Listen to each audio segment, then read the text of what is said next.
ha terminado diseñando un sistema de altísima corrupción con muy poco oído al pueblo, más allá de que permanentemente se habla con el pueblo. Usted, Erwin, va por Creemos, que tiene como eslogan tu voz al poder. Es decir, usted se va a transformar en el megáfono de la gente de acuerdo a esa consigna de campaña. Por eso le planteo la consulta desde ese ángulo, para que usted pueda desarrollarla. ¿Se puede cambiar o el político nuevo está resignando todo para transformarse en un elemento más del sistema que, lamentándolo mucho, tiene en este instante un desgaste muy fuerte? Le planteo la consulta y espero su respuesta. Muy buen día, bienvenido. ¿Qué tal, José Gary? Un gusto de conversar con vos y con las personas que te acompañan ahí en cabina. Mira, lo que pasa es que si uno asume que se va a meter a una actividad política y para no cambiar nada, no tiene sentido. No tiene sentido. La simple condición de ser joven hace que uno vaya ya, no por ingenuidad, sino por idealismo, vaya con la pretensión de cambiar. Probablemente uno no puede cambiarlo todo, pero tiene que cambiar al menos su propia praxis, su propio accionar. Uno de los elementos recurrentes que yo digo, José Gary, es que la ética, que debe ser, digamos, el punto seguro, el marco, además, de referencia obligatoria para todo, pero en particular para la praxis política, para la acción política, porque la política es discernimiento y acción.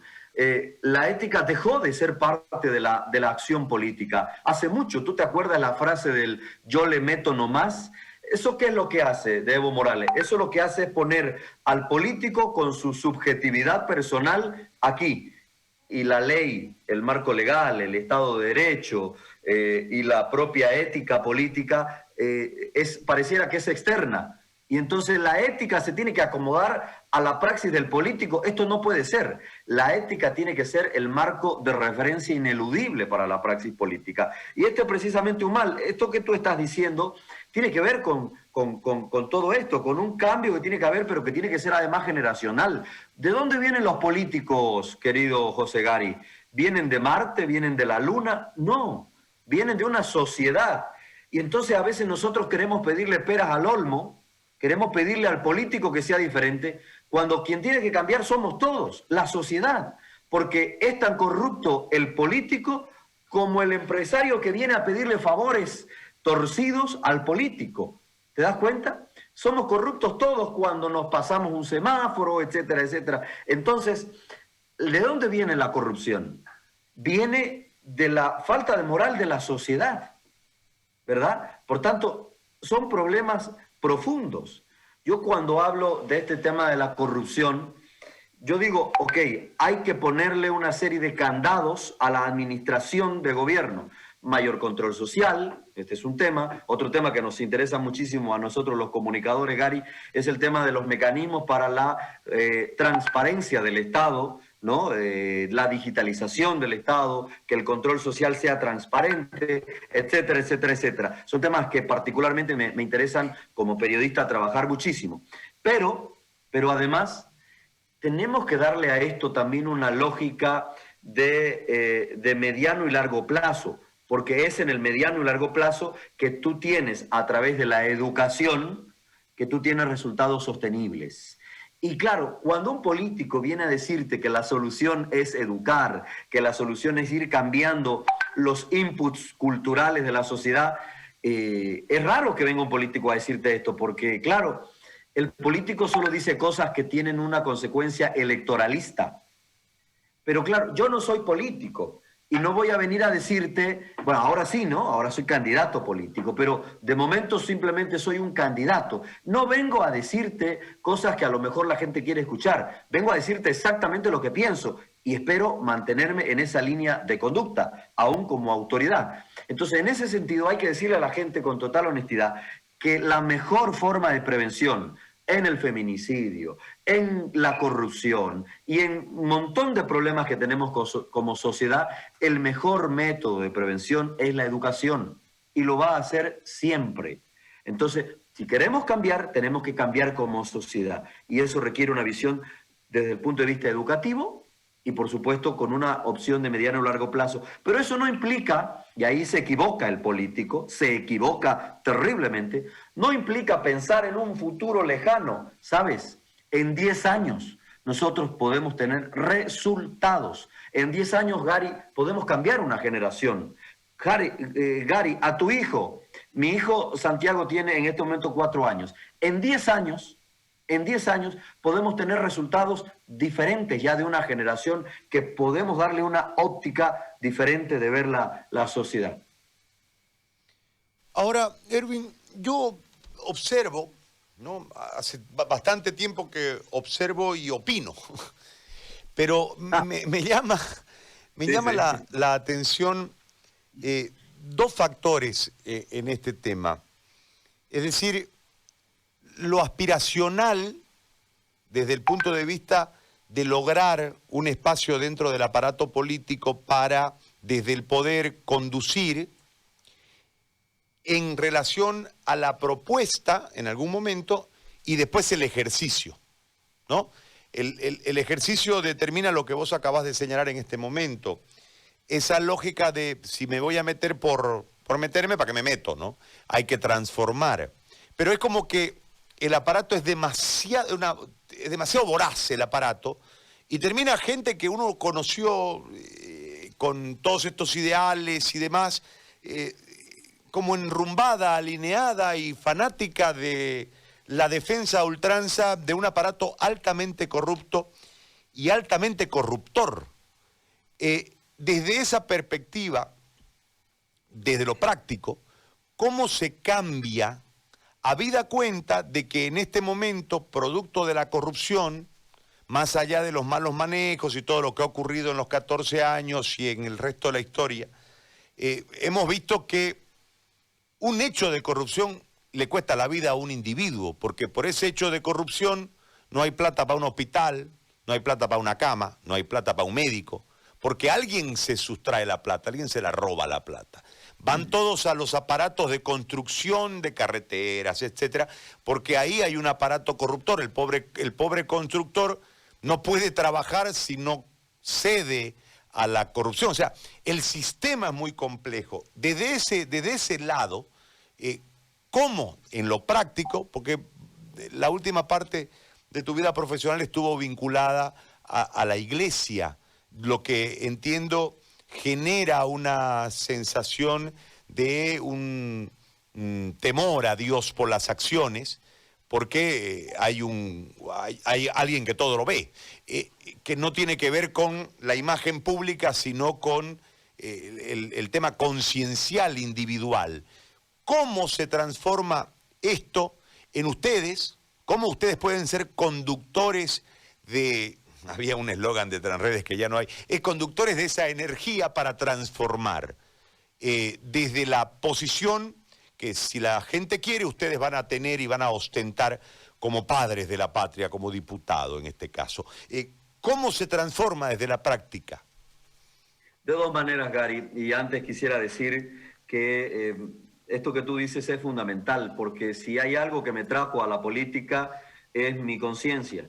Yo era feliz trabajando profesionalmente para la iglesia, era prácticamente un sueño realizado, poner mi capacidad profesional al servicio de la iglesia. Fui un bendecido de trabajar allí y amaba estar allí. Y entonces, ¿por qué me salgo de un lugar donde yo estaba feliz para estar en un lugar en el que en el momento que tú pones el primer paso, ya estás en entredicho? ¿Por qué dejo eso? Pues por mi conciencia. Mi conciencia personal me hace recibir un llamado que retumba muy fuerte y que me dice que tengo que procurar hacer eso. La fe es para transformar. Gary, a mí no me convence mucho, te soy 100% honesto, una fe que es solamente espiritualista e individualista. Y hay mucha gente que practica ese tipo de fe. Está bien no me convence mucho en lo personal. Estoy convencido que la fe tiene que transformar realidades. Entonces mi conciencia me trae aquí a la política, convencido que podemos hacer algo. Entonces, ¿qué podemos hacer a la respuesta, a la pregunta que tú me haces? Y me encanta porque la pregunta es muy concreta, y yo te doy dos respuestas. Quizás la primera más importante. Tenemos que cambiar el funcionamiento del Estado, Gary. Estoy convencido de esto. 195 años, somos un fracaso. Perdón si esto suena muy fuerte, yo sé que esto deja un titular no muy halagueño, pero somos un fracaso, Gary. No es posible que seamos un Estado fallido. Y para colmo, en los últimos 15 años nos vendieron la idea de un Estado plurinacional de Bolivia, que también terminó siendo un fracaso, porque fue un Estado, es una falacia en lo económico, en lo político, en lo social. Es una falacia que quedó reducida a un cartel pegado en la pared, porque se convirtió en un Estado más centralista que cualquier otro que hubiera existido. Con esto te estoy diciendo que lo que tenemos que hacer es cambiar el funcionamiento del Estado. Tenemos que ir hacia el federalismo, Gary.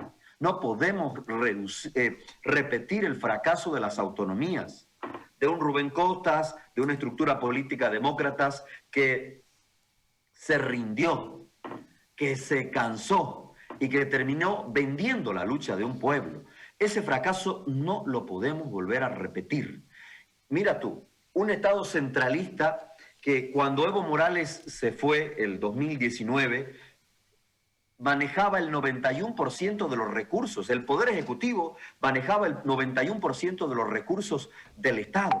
No puede ser, Gary, que la mayor cantidad de plata de todos los bolivianos la manejen una manga de pícaros en La Paz. Lo único que hemos hecho los bolivianos es engordar un Estado centralista y además darle un poder demasiado grande a una tropa de políticos incapaces. Esto no se puede volver a repetir, pero además con tanta plata y con tanto poder, lo que hacen es llenarse de ideas la cabeza y avanzar en una escalada autoritaria que tú ya sabes, no se querían desprender del poder. Desoyeron un referéndum, desoyeron un voto popular y fraguaron el mayor fraude que ha conocido nuestra historia. Entonces, con tanto poder, es pues fácil que los políticos crezca la megalomanía y es muy fácil que se crean semidioses. Tenemos aeropuertos que no funcionan, estadios para poblaciones muy chiquititas, empresas, plantas de ureas que no funcionan, museos a los que no va nadie. Lo único que funciona en este país es el narcotráfico, tristemente, y que es parte de esa degradación moral, porque el MAS no era un partido político. El MAS era una organización criminal que tomó un partido político, que usó un instrumento político para seguir haciendo negocios con el narcotráfico. Entonces no le podés pedir al MAS un respeto por la ley, no le podés pedir auténticas políticas públicas en favor de los más necesitados, y lo único que va a salir del MAS es degradación moral. Entonces, ¿cómo tú cambias el funcionamiento del Estado, Gary? Profundizando la descentralización a más no poder para llegar a un régimen federal. La primera bondad de un régimen federal es que es la proximidad, Gary, la proximidad que va a tener el ciudadano con las decisiones y con la administración de esos recursos. Mientras más cerca está la toma de decisiones y la administración de los recursos del ciudadano, es mejor, primera cosa. Esto hace que tú fractures el poder. Y entonces no va a venir un autoritario, un Evo Morales, a decirte que se va a hacer única y exclusivamente lo que ese casi Mesías quiere. Entonces tú tienes que fracturar el poder, tienes que fracturarlo, tienes que descentralizarlo, tienes que hacer que las decisiones estén más cerca del ciudadano. Esta es la segunda bondad. La primera es la proximidad con el ciudadano. La segunda es fracturar el poder para que no aparezcan nuevos personajes que se crean mesías. De esto estoy convencido en términos de gestión pública, en términos de funcionamiento del Estado. Tenemos que fracturar el poder. Y lo tercero que quiero decirte es que a lo mejor uno piensa que hay regiones que no pueden querer que nos convirtamos en estados federales. Y tú le tienes que recordar a esas regiones, que además hay todo un proceso, que si tú quieres yo te lo explico, de cómo vamos a trabajar nosotros para que nos convirtamos en un estado descentralizado primero y con federalismo después. Yo te lo puedo explicar, pero lo fundamental que hay que decir aquí, querido Gary, es que desde 1990 se tiene estadísticas de la administración pública desde 1990. Y cuando tú miras esas estadísticas, te encuentras con un dato impresionante, que desde esa fecha hasta acá, el Estado invirtió el 70% de los recursos de la gestión pública solamente en el eje troncal, en La Paz, en Santa Cruz, en Cochabamba.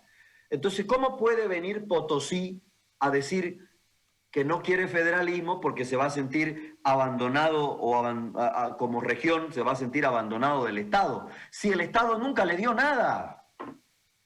El Estado realmente no se ocupó de Potosí, el Estado no se ocupó de Oruro, el Estado no se ocupó de Beni, el Estado no se ocupó de Pando. Ahí está, la estadística es clarísima. Es decir, no podemos llorarle a papá Estado que se ocupe de nosotros porque realmente nunca se ocupó. Entonces tenemos que cambiar el Estado.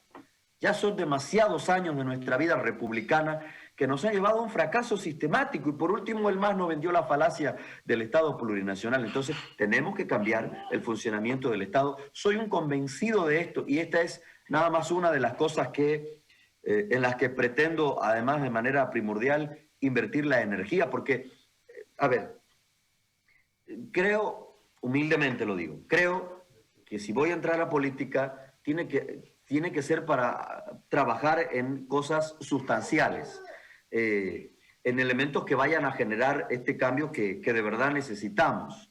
Y si estoy en política es porque estoy convencido que lo que se gesta desde Luis Fernando Camacho y del proyecto Creemos es realmente algo nuevo, es algo distinto. Es un proyecto que tiene 9 meses. Hace 9 meses los bolivianos, con una profunda convicción democrática, con un profundo apego a la fe, ¿no? Unos más creyentes que otros, pero con una profunda convicción que era desde la fe, desde la convicción democrática y pacífica. Desde ese convencimiento hace 9 meses desalojamos a un tirano, ¿no es cierto? Un tirano que además renunció y que huyó cobardemente. Entonces, si vamos a partir de Luis Fernando Camacho, construir un proyecto político, lo hacemos desde el convencimiento de que tiene que ser diferente.